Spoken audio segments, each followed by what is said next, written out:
Merci à vous. Alors, je ne sais pas si vous m'entendez. A priori, oui, très bien. Alors, donc, bonjour à tous. Je suis Damien Fauvet de la société Turbotech. Donc, Turbotech est une jeune société basée en Île-de-France, sur le plateau de Saclay. Nous développons actuellement des systèmes de propulsion aéronautique extrêmement innovants sous la forme de turbines à cycle régénératif. Donc il s'agit en fait de micro-turbines d'une centaine de kilowatts équipées d'échangeurs thermiques qui permettent d'obtenir une turbomachine à la fois légère, compacte et qui consomme peu de carburant. Donc basé sur cette technologie de base, nous développons deux lignes de produits. Un turbopropulseur, la turbine équipée de son échangeur va entraîner une hélice ou un rotor d'hélicoptère pour motoriser des aéronefs classiques, et un turbogénérateur. Donc dans ce cas-là, la turbine et son échangeur vont entraîner un générateur électrique à très haute densité de puissance, et cet équipement sera destiné à intégrer des architectures hybrides électriques, donc des aéronefs hybrides. Alors pourquoi faire de l'hybridation? On entend beaucoup parler de propulsion électrique de nos jours. Seulement cette propulsion électrique, elle nécessite des batteries. Et c'est là où le bas blesse. Les batteries de nos jours ont une capacité énergétique trop faible. Elles ont un coût d'achat qui est trop important et une durée de vie qui est souvent également trop faible. Donc grâce à notre turbogénérateur, vous l'avez compris, dans une architecture hybride, on va aller recharger les batteries en vol et ainsi faire passer l'autonomie d'aéronefs comme les taxis volants dont on parle beaucoup de quelques minutes, une dizaine de minutes tout au plus, à 2 à 3 heures. Donc voilà, donc ça sera vraiment une réelle innovation, une réelle avancée dans le monde de la propulsion électrique. Et s'il y a un chiffre qu'il faut peut-être garder en tête, c'est que notre turbogénérateur qui pèse 45 kg, associé à peu près 40 kg de carburant, permettra de remplacer 1200 kg des meilleures batteries du marché. Donc voilà, on voit vraiment le gap que l'on a et que ça présente. Voilà. Donc le but de Turbotech, en développant ces technologies, c'est de rendre la propulsion électrique possible au travers, vous l'avez compris, de l'avènement d'architectures hybrides électriques qu'on peut retrouver dans l'automobile actuellement. Voilà. Merci à vous. Merci beaucoup.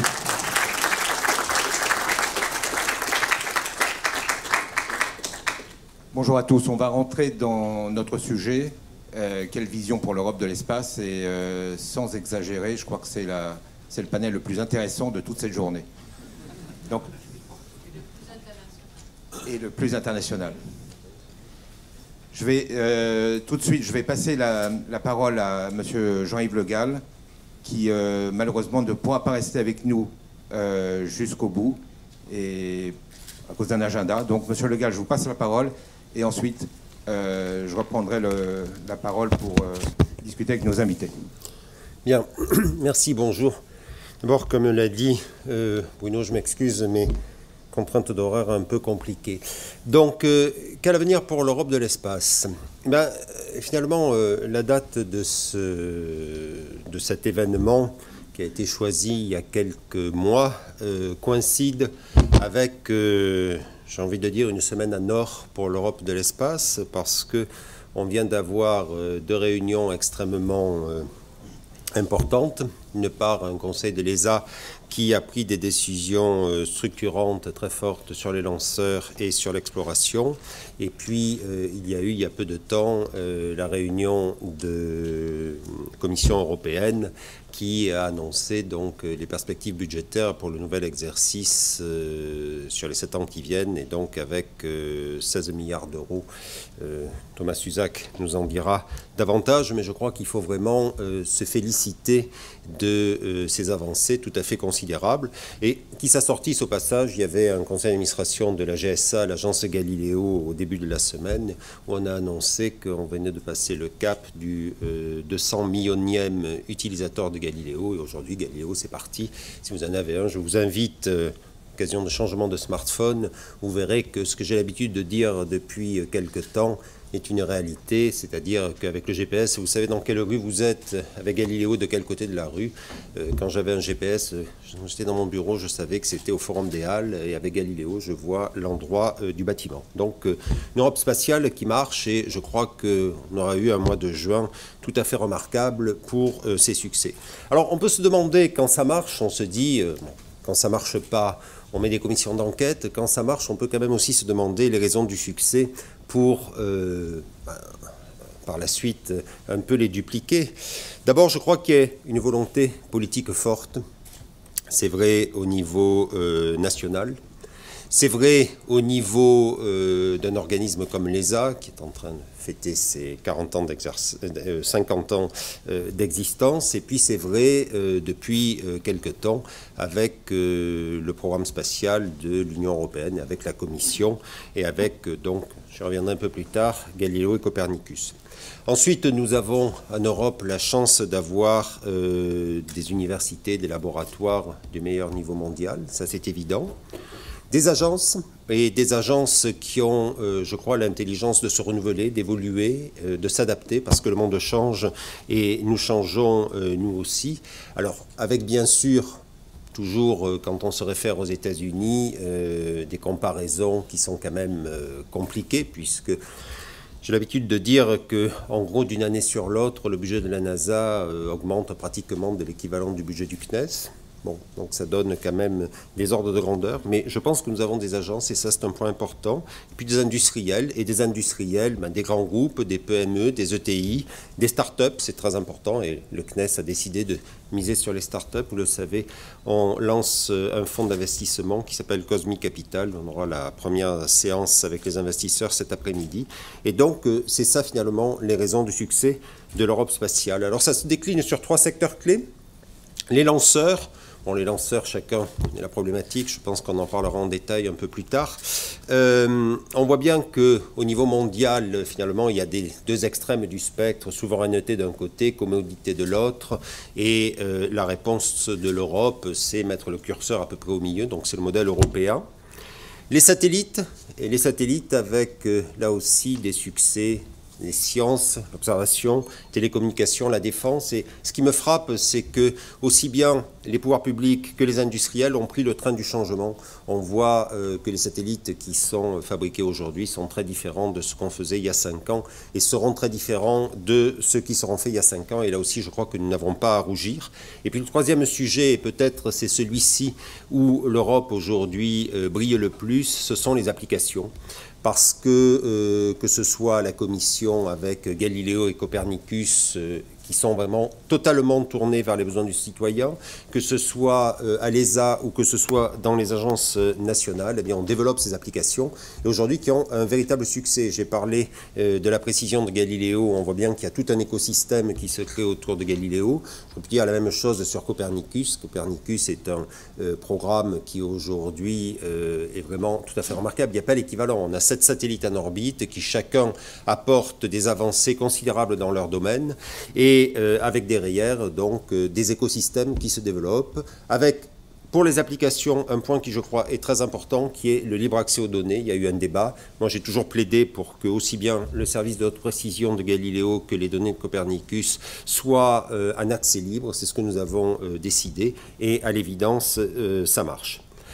Alors vous allez me dire tout va très bien, oui et non, oui. Ce que je viens de dire, non, parce qu'il y a aujourd'hui ce que j'appelle les défis de la globalisation, c'est-à-dire un monde qui change et qui change vite. Et quand on regarde pourquoi on parle du New Space, pourquoi il y a cette révolution, je crois que la cause racine, c'est le numérique. Parce que le numérique entraîne une véritable révolution dans la façon de penser, de travailler. Le numérique entraîne la miniaturisation et donc avec une très forte baisse du coût du ticket d'accès à l'espace.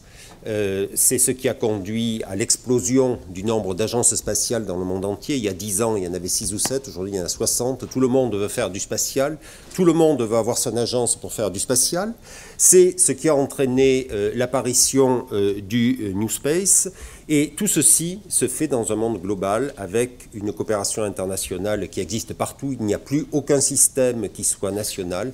Et donc là, je crois que cette coopération internationale, le CNES l'a bien compris, puisque nous devons être l'agence qui a le plus de coopération dans le monde entier. Alors face au défi de la globalisation, il y a une réponse. Je crois qu'il y a une vraie réponse de l'Europe qui mise sur l'innovation. C'est ce qui est fait dans les agences, c'est ce qui est fait à l'ESA, ce qui est fait à la Commission. Et l'innovation, ce n'est pas seulement un nouveau composant différent, ce sont de nouvelles technologies, de nouvelles méthodes, de nouveaux modes d'intervention. Notre réponse, c'est tout ce qui a trait au climat, parce que c'est quand même un enjeu très très important aujourd'hui. Le président de la République l'a porté, ça a commencé au moment de la COP21 en 2015, ça a été remis avec le One Planet Summit. Il y aura une suite du One Planet Summit le 26 septembre à l'Assemblée générale des Nations Unies. Et on voit bien que partout dans le monde, cet enjeu climatique est très important. J'irai signer avec le Premier ministre en Chine lundi le premier accord bilatéral sur l'Observatoire spatial du climat que nous avons lancé. Donc il y a un vrai mouvement autour du climat. Et puis le troisième enjeu, c'est l'exploration, parce que l'exploration, c'est un booster d'intérêt. On n'a qu'à voir le fait que le spatial est quand même largement venu sur le devant de la scène grâce à Thomas Pesquet. Thomas Pesquet, ça se décline dans tous les pays d'Europe. En ce moment, il y a Alexander Gerst qui est en orbite et qui va devenir le premier astronaute européen à commander la station. C'est un héros national en Allemagne, comme Thomas l'a été en France. On aura aussi, dans le domaine de l'exploration, Mascotte. Mascotte, pour ceux d'entre vous qui ne suivent pas tout ceci, c'est un petit robot qui est sur la sonde japonaise Hayabusa 2, et un robot donc, que nous avons développé entre le CNES et le DLR, et qui, le 3 octobre, si tout va bien, au milieu de l'IAC, du Congrès international d'astronautique à Brême, le 3 octobre, donc se posera en direct sur l'astéroïde Ryugu. Et j'ai l'habitude de dire, vous avez aimé Philae, vous adorerez Mascotte, mais vous verrez, Mascotte suscitera beaucoup d'intérêt. L'actualité du CNES, peut-être pour terminer, vous le savez, nous avons lancé avec la NASA InSight le 5 mai, on se posera sur Mars le 26 novembre. Il va y avoir le lancement de Bepi-Colombo pour Mercure, avec là aussi un très grand intérêt, 12 laboratoires français impliqués. Un peu plus tard, nous lancerons le premier satellite franco-chinois, CFOTSat, donc le climat avec la Chine, et puis à la fin de l'année, CSO1, qui sera bien sûr la nouvelle génération de satellites d'observation. Donc, au total, je répète, je pense qu'il y a un avenir brillant pour l'Europe de l'espace, et pour ça, il faut capitaliser sur nos succès. C'est fondamental, mais ils existent, on les a, donc il faut y aller, il ne faut pas avoir peur. Nous avons des agences, des programmes, des budgets en augmentation, plusieurs pourcents par an, et là, la France mène la danse, et je crois qu'il faut en remercier l'actuel gouvernement. Et puis, nous avons une industrie au rendez-vous, et que je crois qu'il faut être désespérément optimiste, mais vous savez que c'est ce que je suis. Voilà, merci. Merci, monsieur Le Gall. Tout de suite, Général Breton, deux choses, deux missions pour vous, si vous le permettez. Un, est-ce que vous pourriez présenter vos fonctions de manière à ce qu'on sache exactement qui je suis? Voilà. Parce que malheureusement, j'ai pas eu le temps, on n'a pas eu le temps de discuter avant. Et deuxième chose, est-ce que vous pourriez rebondir sur un point que Jean-Yves Le Gall a abordé, le New Space? Moi, je voudrais savoir, bon, la Défense n'a pas attendu Elon Musk et Jeff Bezos pour s'intéresser à l'espace, ça on le sait, mais comment la Défense appréhende le New Space? Qu'est-ce que ça représente pour vous? Alors, bon, vous me laissez combien de temps? Une demi-heure, c'est ça? Bon, alors je vais commencer par me présenter. Je suis le général Breton, je commande le commandement interarmé de l'espace. En anglais, c'est plus simple. Quand je me présente, je dis Joint Space Commander. C'est le côté Capitaine Kirk, c'est facile. Et vous noterez au passage que je suis aviateur parce que l'armée de l'air a depuis très longtemps une part prépondérante dans la gestion de l'espace pour les armées.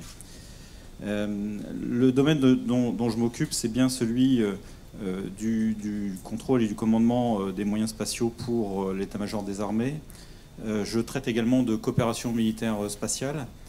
Je traite des domaines aussi des équipements. Et donc je rebondirai sur le sujet que vous avez évoqué avec le New Space.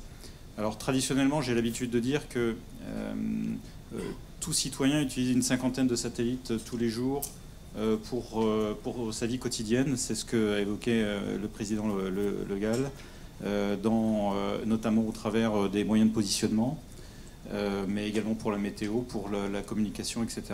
Le domaine militaire est exactement le même. Nous utilisons abondamment les satellites en appui de nos opérations. il n'y a pas d'opération actuellement réalisée sans appui du spatial. Alors, appui du spatial, ça veut dire que nous détenons des compétences dans tous les domaines du spatial, qui sont les domaines de l'observation, du domaine de l'écoute, du domaine de la communication, la localisation au travers notamment d'initiatives européennes et américaines, GPS d'un côté, Galileo de l'autre, et d'autres domaines également. Nous sommes également, et c'est fondamental, et c'est même le cœur de la raison d'être de mon commandement, dans la gestion et l'information qui est due à nos autorités pour qu'est-ce qui se passe dans l'espace.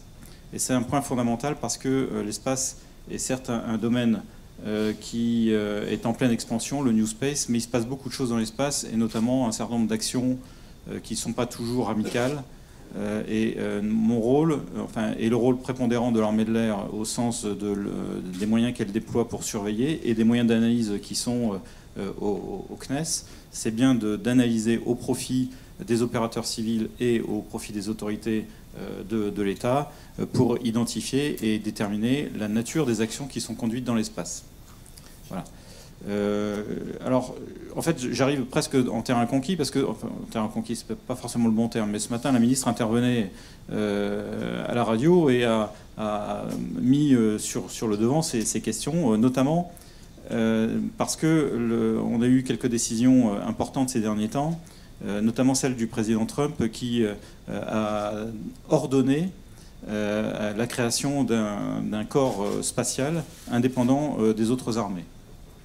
Alors, c'est pas tant cette action ou cet ordre donné par le président Trump qui est important, il me semble, que l'investissement massif des États-Unis dans le domaine, l'avance qu'ils possèdent, la dépendance ou quasi-dépendance de l'ensemble des États par rapport aux informations fournies par les États-Unis dans le domaine de l'observation, parce qu'ils ont tellement investi qu'ils ont une avance prépondérante dans le domaine de la surveillance. Et c'est bien le sujet que la ministre abordait ce matin.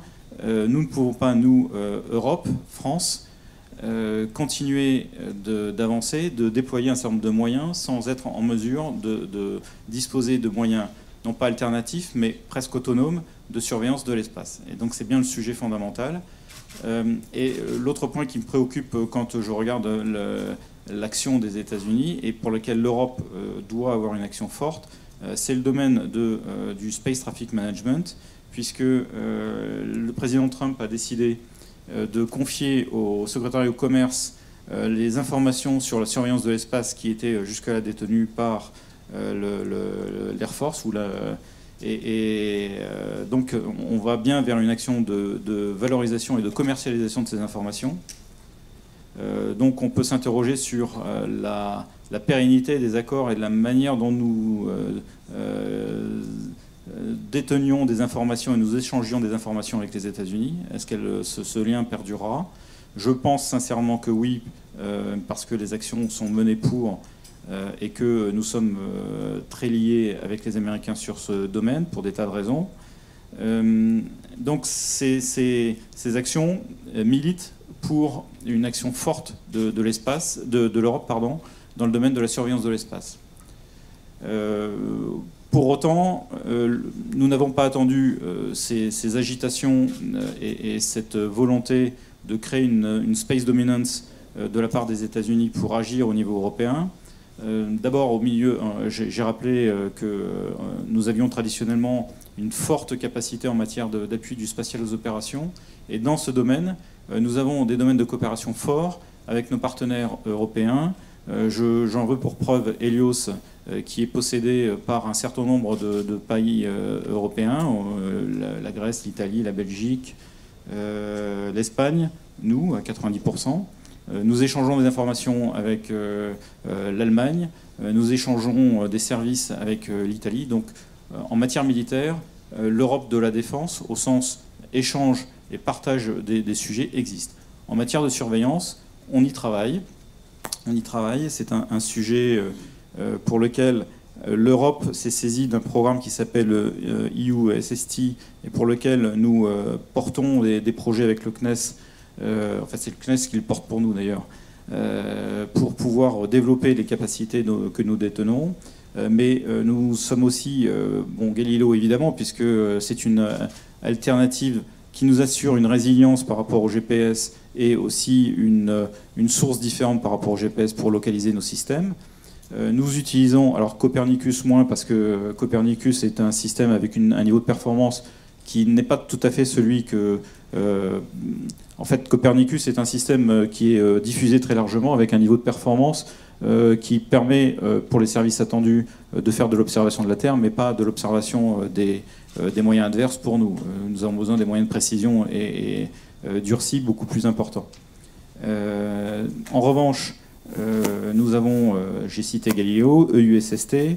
Il y a également une initiative qui s'appelle GovSatcom pour échanger un certain nombre de ressources de communication au niveau de l'Europe. Donc, je dirais donc, pour répondre à la question de l'Europe, il y a une prise en compte importante et naturelle qui doit être faite en raison de l'effort porté par les Américains, et nous ne pouvons pas être éternellement dépendants des Américains. Deux, nous avons déjà un historique de coopération dans le domaine des satellites. Nous continuons avec les efforts au niveau de l'Union européenne.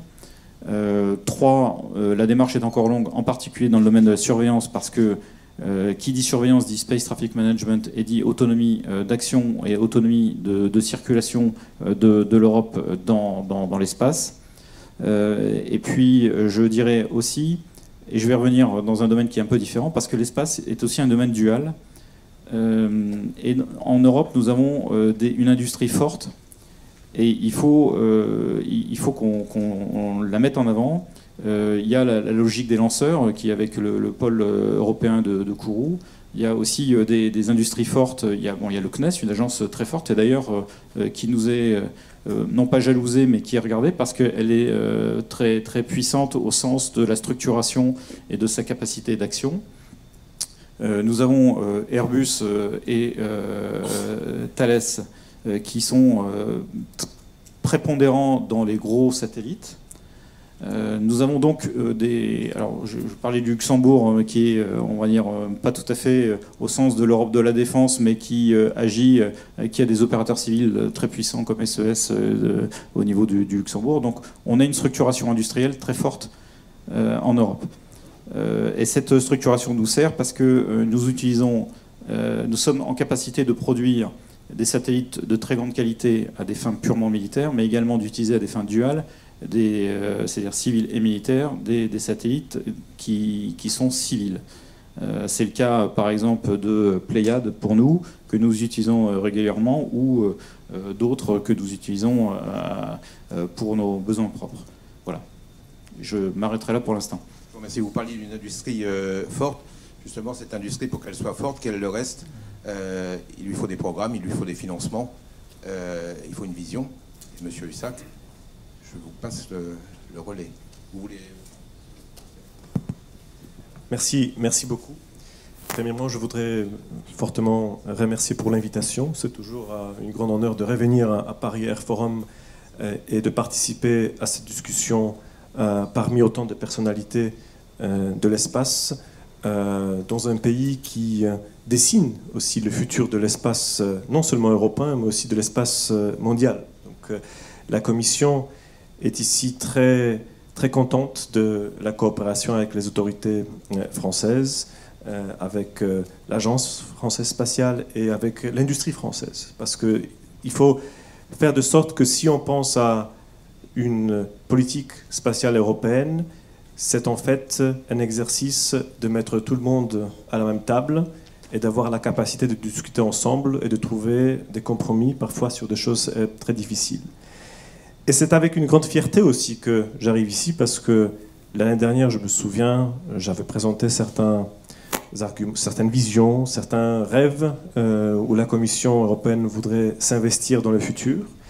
Et après un an, on arrive à une situation d'un règlement sur les perspectives financières, d'un règlement portant sur un programme spatial, c'est important à dire, parce que jusqu'à maintenant, on arrive à avoir des petits règlements portant sur certains programmes qui montrait vraiment le début de certaines actions de la Commission. Maintenant, nous avons un règlement portant sur un programme spatial. C'est l'évolution qu'on a eue pendant les dernières 4 années, en partant bien sûr avec la commissaire Bieńkowska sur la première stratégie spatiale européenne développée par la Commission, jusqu'à maintenant. Et ce règlement qui est un document spécifique, parce que très difficile, on pourrait rentrer dans des questions vraiment très légales, très financières. On a essayé de lui porter quand même une vision industrielle humaine, ce qui a aussi très fortement frappé beaucoup de gens à la Commission, surtout ceux qui voient cette perspective financière comme un élément vraiment bureaucratique, légalistique et financier. Ce règlement peut être résumé en 3 mots si on vise la politique spatiale. Continuité, évolution, adaptation. Continuité parce que nous savons très bien, le président du Centre national spatial a montré que nous avons des programmes aujourd'hui qui font le succès déjà de l'Europe, qui sont reconnus partout dans le monde.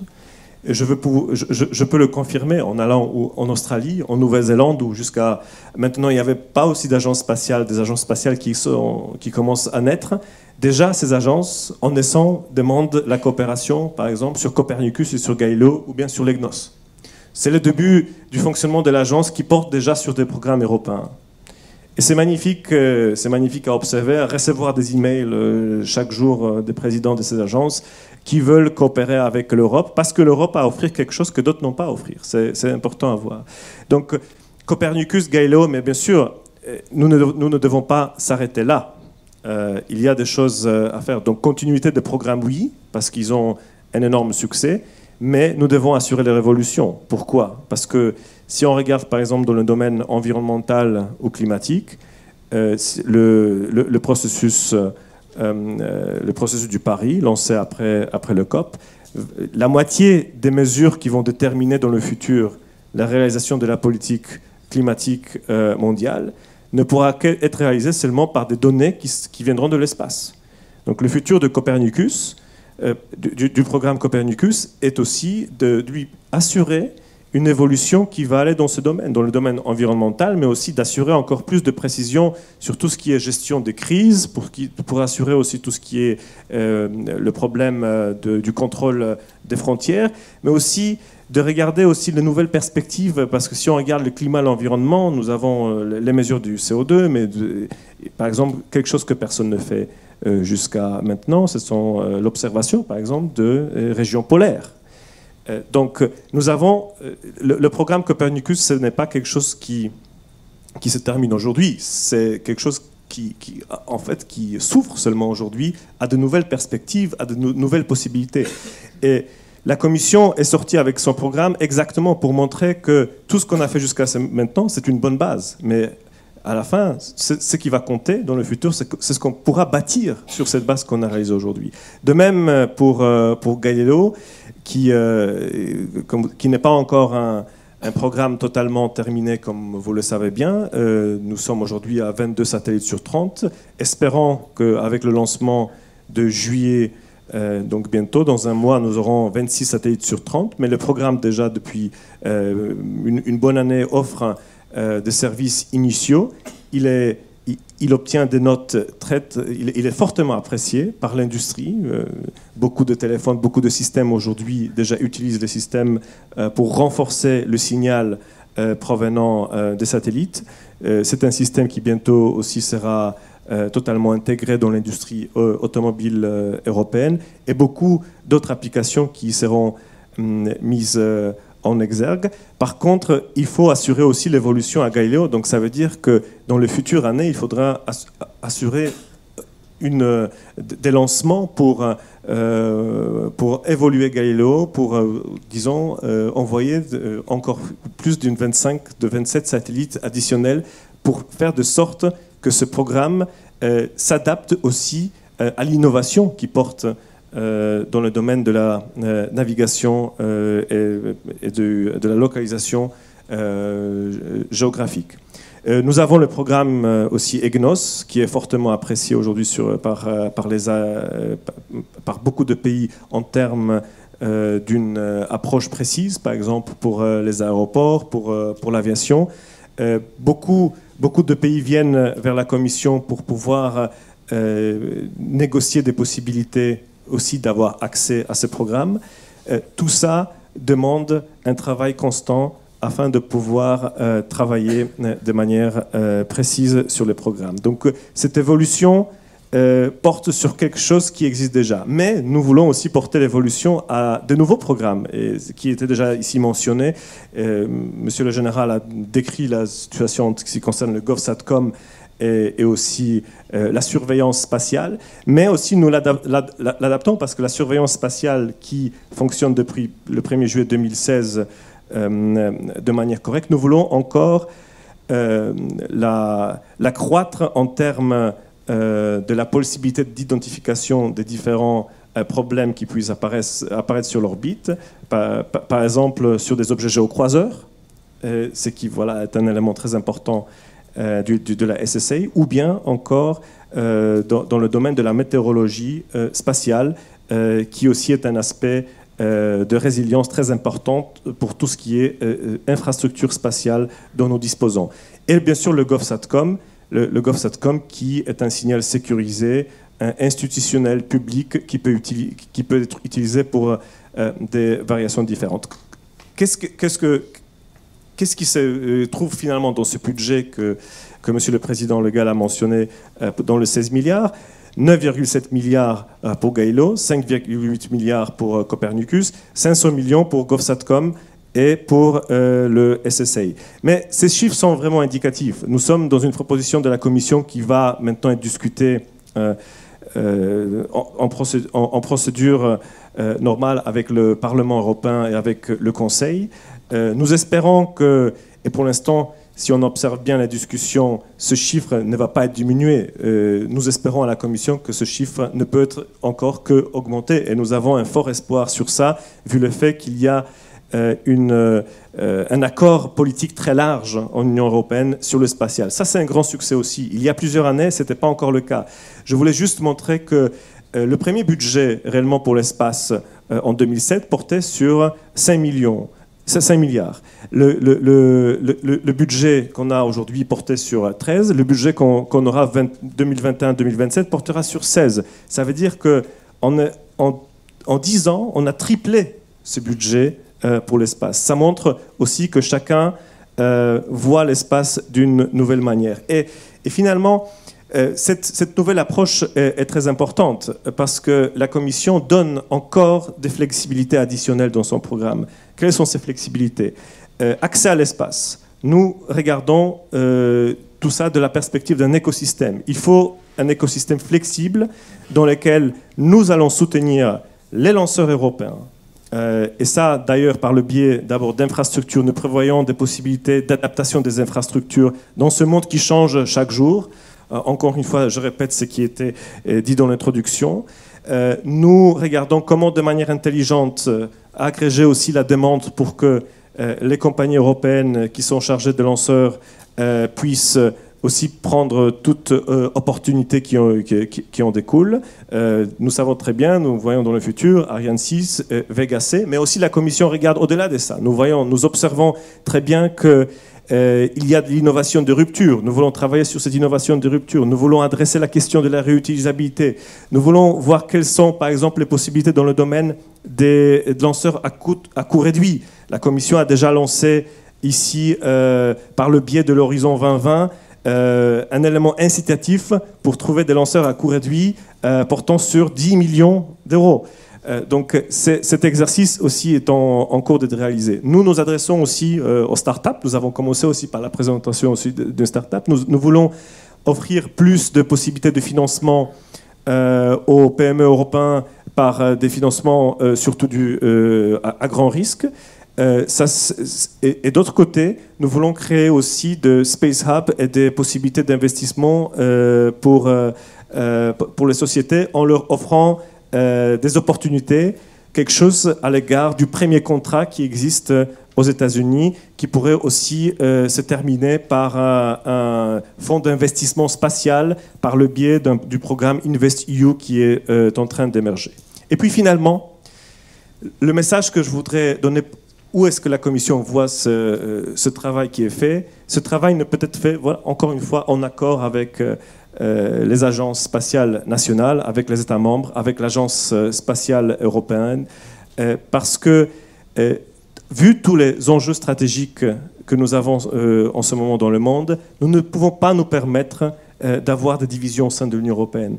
Et c'est la stratégie et c'est la manière de fonctionner de la Commission européenne, de mettre les acteurs à la même table et de pouvoir trouver les solutions, des compromis, afin que l'Union européenne puisse reconfirmer, parce que cette position de l'Union européenne est confirmée déjà dans le monde. Mais il faut sans cesse la reconfirmer, parce que chaque jour, nous devons nous adresser aux changements qui aussi sont très importants pour nous, et nous devons gérer ces changements. Et c'est le but de la Commission européenne, c'est le but du règlement, c'est le but de la politique de l'Union européenne spatiale qui finalement apparaît comme elle devait apparaître. Merci beaucoup. Merci. Monsieur Charbot, ça doit vous faire plaisir ce que vous entendez? Soutien aux lanceurs européens, innovation de rupture technologique, ça veut dire des financements de nouveaux programmes. Pour l'industriel que vous êtes, c'est idyllique le tableau qu'on vient d'avoir. Oui, enfin, j'ai plus grand-chose à ajouter, c'est vrai, après ces trois interventions extrêmement brillantes et que je partage, mais c'est pas non plus un hasard, parce que je crois que nous travaillons ensemble entre, effectivement, les différentes entités étatiques, qu'elles soient françaises ou européennes, et l'industrie, qui est également française ou européenne, puisqu'Ariane Group est une société franco-allemande. Quelques mots peut-être, moi je voulais aussi rappeler, parce qu'on regarde souvent les aspects négatifs, je voulais quand même rappeler que l'espace et les lanceurs, pour la partie qui me concerne, sont quand même un énorme succès européen. Il faut quand même le rappeler. Bon, Thomas a beaucoup parlé du futur. Si on regarde un peu dans le passé, on a quand même des succès européens dans le spatial. Il n'y a pas tellement de succès européens dans d'autres domaines. Dans le spatial, on a des succès européens. Jean-Yves Le Gall en a rappelé un certain nombre. Bon, la suite des succès d'Ariane 5, le lancement du programme Ariane 6, etc. Alors bien évidemment, ces succès ils sont dans un contexte européen. Contexte européen qui est différent du contexte des autres grands acteurs du spatial, c'est-à-dire les États-Unis, la Chine, la Russie. Pour le moment, le contexte européen, c'est on n'est pas dans les vols habités. Depuis 25 ans, l'Europe a fait un choix. Nous sommes dans une situation budgétaire qui est effectivement incomparable avec celle des États-Unis en termes de valeurs. Là, au moins, on peut comparer les valeurs. Incomparable avec la Chine et la Russie parce qu'on n'a pas d'éléments économiques qui nous permettent de comparer. Et puis des organisations politiques, ce qui a été évoqué tout de suite également, qui sont beaucoup plus morcelées, évidemment, que dans les trois pays que j'ai évoqués. Donc, dans ce contexte européen, l'espace, c'est un énorme succès, sur un certain nombre de domaines. Par exemple, la coopération européenne. Grâce à l'espace, on a une coopération entre les agences, une coopération entre les politiques. C'était à l'ordre du jour, effectivement, du sommet franco-allemand cette semaine, parmi d'autres points. Coopération entre les laboratoires, entre les académies, coopération entre les industriels. C'est quand même aussi un facteur de succès du spatial, qui n'est peut-être pas celui qu'on met en avant tous les jours. Donc nous sommes performants sur ces domaines, des domaines également technologiques, des domaines scientifiques, avec les moyens et dans le contexte européen qui est le nôtre. Donc moi je considère effectivement que les objectifs jusqu'à maintenant sont atteints. Les objectifs sont renouvelés, on l'a entendu dans tous les discours, des objectifs pour le futur qui sont encore beaucoup plus ambitieux, mais qui se basent effectivement sur un succès reconnu et un succès qui est très important. Alors oui, ensuite, notre environnement évolue. Et je voulais revenir sur la question du New Space, si vous voulez. Notre environnement évolue, mais moi, entre effectivement souveraineté et commodité, moi, j'hésite pas à dire, effectivement, c'est de la souveraineté. On parle de souveraineté. L'espace n'est pas une commodité, que ce soit les lanceurs, les satellites, les applications. Nous sommes sur des enjeux de souveraineté. Souveraineté, bien évidemment, pour des enjeux de sécurité et de défense. Je ne me permettrai pas de revenir sur ce qui a été dit, mais souveraineté économique. Nous savons très bien que si nous n'avons pas un Galileo et un Galileo amélioré, on aura du mal quand même à être présent dans l'économie des voitures autonomes dans 5 ans, 10 ans ou 15 ans. Donc il y a un enjeu de souveraineté qui est absolument majeur pour l'ensemble de l'économie. Enjeu de souveraineté en matière de maîtrise des données. Ça a été évoqué par les 3 interlocuteurs précédents. L'espace est une source de données absolument phénoménale pour, bien sûr, la navigation, pour les télécommunications, pour l'environnement, pour la gestion du climat, pour la gestion des crises stratégiques. On parle beaucoup des réfugiés et des migrations en ce moment. Bon, cette maîtrise des données spatiales, on ne peut pas considérer que c'est une commodité. Il faut que l'Europe ait accès à une certaine autonomie, une certaine souveraineté dans la maîtrise des données qui viendront du spatial pour pouvoir effectivement développer l'économie, développer bien sûr l'éducation, attirer les plus jeunes générations bien sûr vers ces domaines spatiaux et vers l'économie qui sera dérivée du spatial. C'est pour ça que j'insiste vraiment là-dessus. Pour moi, le New Space, c'est celui-là. Le New Space, c'est effectivement ce que l'administration américaine maintenant affirme de façon extrêmement claire, avec la 6e force armée américaine qui est souhaitée par le président américain. Ordonné, mais je ne suis pas sûr qu'il ait plein pouvoir. Il faut que ça passe quand même devant certaines instances pour que ça soit confirmé. Il y a des mots très forts qui sont utilisés. Je les ai notés. Space is a national security issue. C'est pas de la commodité. American dominance in space. American supremacy in space. C'est ça le New Space. Et évidemment, il y a moins de déclarations peut-être de communication côté Chine et côté Russie, mais je pense que c'est exactement la même chose avec des approches forcément différentes. Donc il faut que l'Europe se positionne dans ce jeu-là. L'Europe est en train de se positionner dans ce jeu. Je voulais juste terminer peut-être par 4 axes de réflexion. Je pense qu'il faut que l'Europe se définisse une stratégie. Alors quand je dis l'Europe, la Commission européenne l'a fait. Effectivement, Mme Bieńkowska a élaboré avec ses services et participation des États et des industriels, effectivement une stratégie pour le spatial.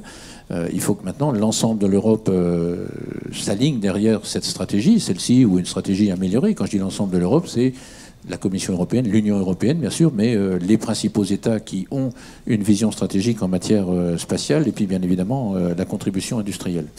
Je note d'ailleurs dans ce cadre-là que le récent sommet franco-allemand a décidé de mettre en place un groupe de travail franco-allemand pour réfléchir à l'avenir du spatial en Europe face à ce New Space.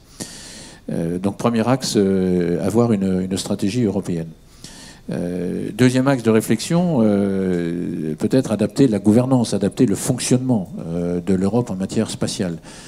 Nous avons effectivement, nous aussi, une explosion du nombre d'agences spatiales en Europe. Il faut peut-être arriver à coordonner tout ça, à rendre tout ceci plus efficace pour que la stratégie que je souhaitais dans mon premier point soit effectivement mise en œuvre de façon coordonnée entre le niveau européen et puis les différents niveaux nationaux. Troisième axe, peut-être, effectivement, je pense, par rapport à ma réflexion qui est celle d'un espace de souveraineté, que l'Europe, effectivement, continue de se doter de ses propres infrastructures. Alors, infrastructures dans le sens très large, la base de lancement française, mais également européenne, bien sûr, est une infrastructure. Disposer de lanceurs performants, compétitifs et qui continuent d'être compétitifs est bien sûr pour moi de l'infrastructure. Disposer également des réseaux de satellites, ça fait partie de l'infrastructure, ainsi que les segments sol qui sont nécessaires pour connecter l'espace avec la Terre. Donc je souhaite vraiment que l'Europe puisse se doter de ces infrastructures. Eurospace, qui est l'association des industriels européens en matière spatiale, a fait des propositions à la Commission européenne, a fait des propositions aux principaux États en matière de développement des infrastructures, grâce au budget mis en place, enfin en tout cas proposé pour le moment, pardon, par la Commission européenne de 16 milliards, auquel je crois pouvoir dire, Thomas, que s'ajoute 13 milliards, si j'ai bonne mémoire, pour le secteur de sécurité et de la défense, dont une partie servira certainement pour le spatial, plus, je crois, 3 milliards pour des enjeux de recherche pour le futur. Donc c'est un budget européen encore plus important et qu'il faut maintenant effectivement mettre en œuvre, plus bien évidemment l'ensemble des budgets nationaux et des budgets qui sont coordonnés par l'Agence spatiale européenne. Donc on a un enjeu. Eurospace a fait des propositions pour pouvoir continuer de développer ces infrastructures à l'horizon donc de 2025-2027. Et puis dernier point, bien évidemment, c'est Le dernier axe de réflexion, peut-être, c'est par rapport à ces enjeux, continuer de soutenir, de développer une industrie européenne qui reste une industrie de premier rang mondial, que ce soit bien évidemment pour les lanceurs, pour les satellites, et puis pour l'ensemble du domaine des applications. Nous n'avons pas en Europe, nous n'aurons pas en Europe, pour des questions budgétaires, un tissu industriel suffisant pour pouvoir faire des compétitions tous azimuts en matière de lanceurs, de satellites, d'applications ou de réseaux terrestres. Donc il faut une certaine organisation face à une organisation plus efficace du côté étatique, avoir une organisation industrielle qui soit également plus efficace, qui évolue dans le futur. Et par organisation industrielle, j'entends les grands maîtres d'œuvre de lanceurs ou de satellites, les équipementiers ou ETI, on disait équipementiers dans le temps, on dit ETI maintenant, bien évidemment les PME, les start-up qui constituent ce tissu européen qu'il faut absolument continuer de soutenir et développer pour, je ferme la boucle avec mon introduction, continuer sur les 50 années de succès européen du spatial. Merci Monsieur Chamon. Monsieur Huyssac, vous approuvez, vous soutenez cette notion de souveraineté qui implique garantie, accès à l'espace garanti, et qui implique également que les satellites institutionnels européens seront lancés par un lanceur européen, quel que soit le prix. Il me semble, non, Monsieur Charmeau. Enfin, c'est au meilleur des prix. Absolument, la Commission soutient la notion de la souveraineté.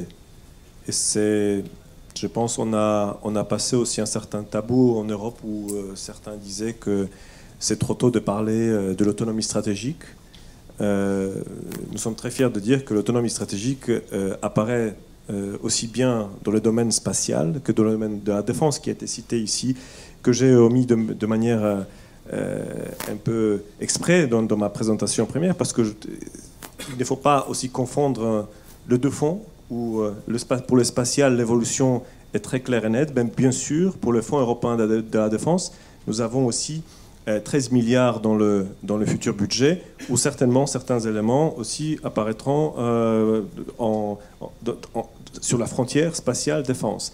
Mais, encore une fois, le but aujourd'hui, et surtout si on regarde la situation géopolitique, le but est d'affirmer cette stratégie autonomique spatiale européenne qui signifie, je pense, beaucoup pour les compagnies européennes et qui signifie un soutien additionnel pour les compagnies européennes.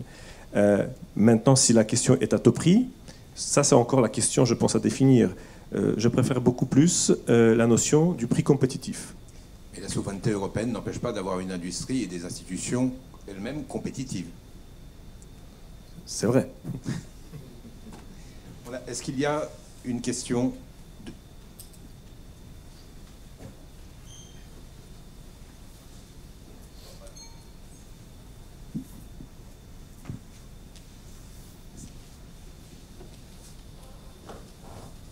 Bonjour. Alors ma question c'est, sans remettre en question vraiment le modèle de Ariane 5 qui est vraiment très performant, et bientôt Ariane 6, je l'espère, est-ce que vous ne pensez pas que SpaceX a mis une réelle baffe à l'Europe et en termes de charge utile, et même si on va sur Ariane 6 bientôt, est-ce que vous ne pensez pas qu'on est déjà loin de ce que propose SpaceX en termes de charge utile, d'un point de vue purement commercial? Qui veut répondre? Enfin, je peux te donner un élément. Ariane 6 aura 3 fois la performance de charge utile d'un Falcon 9 réutilisable. Voilà, c'est ça la réalité. En termes de masse sur des orbites identiques, on aura quasiment 3 fois la performance d'un Falcon 9 réutilisable. Moi, je vais vous répondre du côté militaire. Ce que je sais, c'est que SpaceX dump fortement ses prix et que quand les prix, il n'y aura pas de concurrence, les vrais prix commenceront à arriver sur le marché. Je sais aussi que pour embarquer à part de SpaceX, certains de nos partenaires ont mis plus de 2 ans pour lancer leurs satellites. Je sais aussi que si nous n'avons pas de filière de lanceurs en France ou en Europe, nous mettons à mal une partie de notre dissuasion. Et tout ça milite pour que nous continuions de faire des efforts dans le domaine des lanceurs européens. C'est un point essentiel. Juste avant de vous passer la parole, ça me rappelle une réflexion d'Alain Charmeau qui m'avait dit « Quand on peut gagner de l'argent, il n'y a pas de raison qu'on s'en prive ». Donc ça rejoint SpaceX. Bonjour, Olivier Dobels, Cluster Polaire. Ma question porte, moi, sur la problématique de la dualité civile-militaire dans le cadre, justement, de la construction d'une nouvelle industrie spatiale européenne, dont on peut se réjouir. Néanmoins, quand on regarde, par exemple, les annonces qui ont été faites par Donald Trump hier, quand on lit la space dominance dont il parle, j'ai l'impression, essentiellement, dans le mémorandum, c'est d'abord et avant tout une question, et c'est ce qui a été évoqué tout à l'heure, de SSA et de SST, qui convergent notamment sur la question du Space Traffic Management, avec après derrière effectivement des développements. J'avais l'impression qu'il y a un cœur central qui a été construit là-dessus. Est-ce que vous pourriez un petit peu plus développer justement cette question de SSA et de SST au niveau européen, concrètement, quels sont les projets, quelle est l'ampleur qu'on va donner, le catalogue qui est déjà établi, comment est-il question de le remettre à jour, enfin, quels sont les projets en matière de surveillance et de tracking? Alors, je vais commencer par pas répondre à la question, comme ça j'y reviendrai.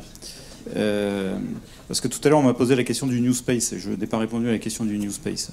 D'abord, le New Space, c'est pas c'est l'arrivée massive des investisseurs privés et qui mettent à mal aussi nos modèles économiques. Alors qu'est-ce que je pense du New Space? Je pense du bien parce que ça amène aussi à revoir une stratégie globale, notamment sur les prix, et donc à devenir de plus en plus compétitive. Donc j'en pense pas forcément que du mal. J'en pense, en revanche, ça me donne des sueurs froides en tant que militaire, parce que ça va mettre dans l'espace un certain nombre de constellations avec des nombres importants de satellites et avec des tailles de plus en plus petites, et qu'on arrivera du mal à surveiller. Actuellement en Europe, on sait surveiller des machines à laver qui circulent à une certaine hauteur. Et tous ces nouveaux satellites ne sont pas d'une taille d'une machine à laver. Donc la question de la surveillance de l'espace, pour moi, est vitale. Donc quand j'entends les prix, je dis c'est notoirement insuffisant pour répondre à ces attentes. Il faut... L'Europe, elle bénéficie aussi d'un avantage prépondérant, c'est sa taille géographique et la capacité d'utiliser des emprises outre-mer qui dépendent de l'Europe, qu'il ne faut pas négliger, parce qu'elles sont vitales dans notre capacité de surveiller tout autour de la Terre entièrement. Et c'est pas pour rien, d'ailleurs, que certains pays, dont le grand qu'on a cité précédemment, vient nous voir pour installer des moyens sur nos emprises outre-mer. Maintenant, la question de la dualité, c'est que vous ne pouvez pas... une agence spatiale a pour vocation et pour mission, c'est son rôle, d'assurer l'anti-collision ou la surveillance et la protection, quelque part, des satellites. Pour ça, il faut disposer d'informations. Ces informations, si vous n'avez qu'une seule source, et qu'elle est américaine, et qu'il la monnaie, vous pouvez arriver à avoir des difficultés. Surtout que les Américains ne mettent pas toutes les informations, puisque les informations classifiées militaires ne sont pas sur les éphémérides qu'ils publient. Peut-être que... donc, pour nous, c'est important. Et cette question SSA-SST, c'est-à-dire du dual, en fait, la vision, c'est que, évidemment, ce sera une énergie commune à mettre en place pour disposer de l'ensemble des informations. Après, nous, on l'enrichit militaire de données de renseignements pour créer ce qu'on appelle de la SSA. Mais en fait, c'est un effort commun, d'accord, avec des structures communes. Il suffit de regarder comment ça se passe en France. C'est le CNES qui analyse, et les moyens de surveillance en tant que tels, les radars et les optiques. Enfin, les optiques sont CNRS, CNES et Ariane Group, mais les radars sont militaires. Donc c'est un effort commun. C'est mon général. Non, sur cette question, je crois qu'on peut faire deux commentaires. Le premier, c'est qu'il Il est clair qu'il y a cet effort qui est en train d'être développé en Europe. Alors, évidemment, nous ne sommes pas au niveau des États-Unis, mais ce qui est frappant, c'est quand même l'efficacité de ce que nous faisons. Et le CNES a pris l'initiative, il y a déjà quelques années, de fédérer 5 États européens pour travailler ensemble sur ces questions et qui sont en train de monter en puissance parce que, comme l'a dit le général, quand on passe de l'observation de la machine à laver à celle de la boîte à chaussures, eh bien, il faut des moyens qui augmentent en conséquence. Donc il y a un vrai sujet qui a été bien compris aussi par la Commission sur la surveillance de l'espace et avec une nécessité d'avoir des informations indépendantes de celles que nous fournissent les États-Unis. Donc ça, c'est le premier sujet. Le deuxième sujet sur les annonces qui sont faites aux États-Unis, bon, bien sûr, qui frappent les esprits. Je crois qu'il faut un peu attendre parce qu'on a quand même entendu les mêmes sur le retour sur la Lune ou sur l'arrêt de la lutte contre le changement climatique. L'administrateur de la NASA vient de m'écrire pour me dire que finalement la lutte contre le changement climatique c'était pas si mal et j'observe que dans le budget de la NASA les programmes lunaires ne sont peut-être pas aussi bien traités que ce qu'on aurait pu imaginer. Je crois qu'il faut laisser un peu de temps au temps pour voir exactement comment la politique spatiale américaine va évoluer. Monsieur Isaac. Peut-être 2 mots additionnels parce que tout a été dit.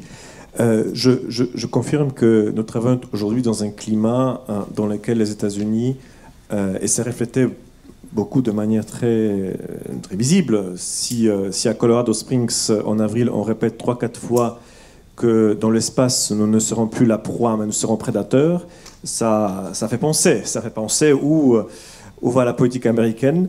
Je pense que la réponse européenne de coopération est la bonne et avoir encore plus de coopération est une bonne réponse.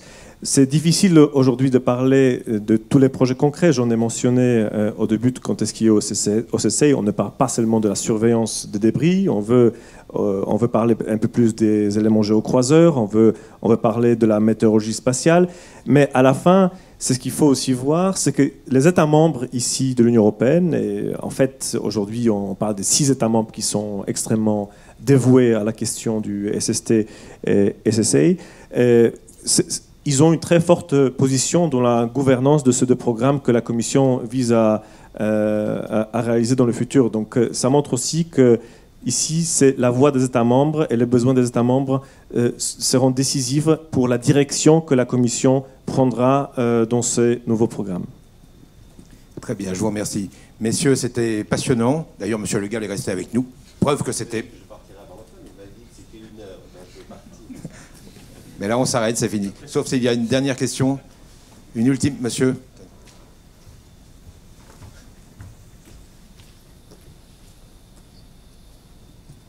Merci.